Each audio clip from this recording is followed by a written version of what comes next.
Welcome to the new normal. What ho YouTube, welcome to an angler's diary.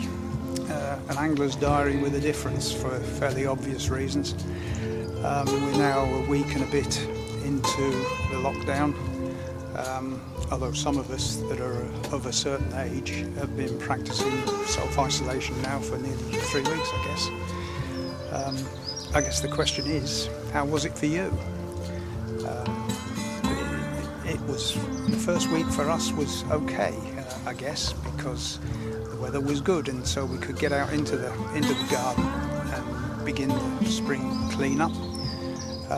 Denise was in full on, if it doesn't move, paint it mode, and I managed to get the maintenance work done, spring maintenance work done on the pond, which was good.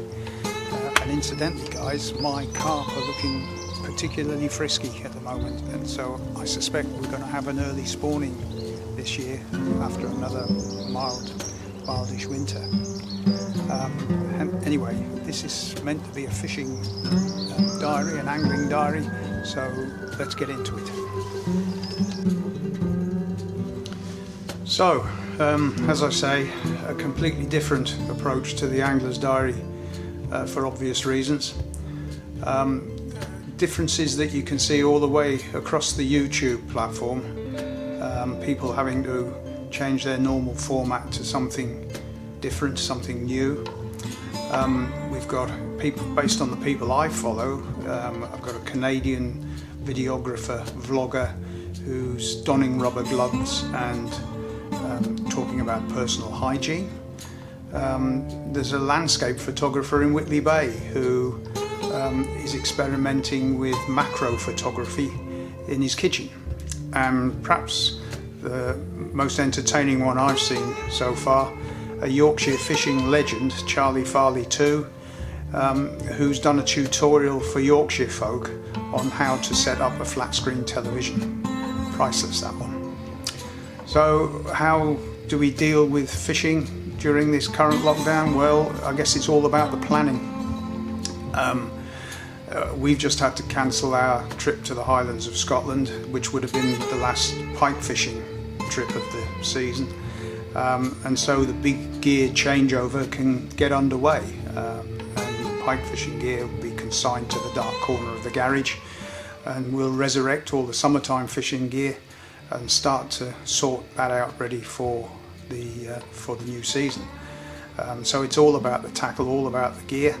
I've eventually mastered the art of making the Ronnie rig, which I doubt very much you'll see much of there, but according to the YouTube danglers, that guarantees me to catch carp no matter where I fish, so that's a good start. And so with a lot of this and the occasional raid on the fishing library, we were getting through the days pretty well. And of course, we always had the regular daily update from the government to keep us informed as to how things were going and have them tell us we were all doing the right thing. 3 weeks for review, 2 or 3 months to see whether we've really squashed it, but about 3 to 6 months ideally, and lots of uncertainty in that. Did she just say 6 months?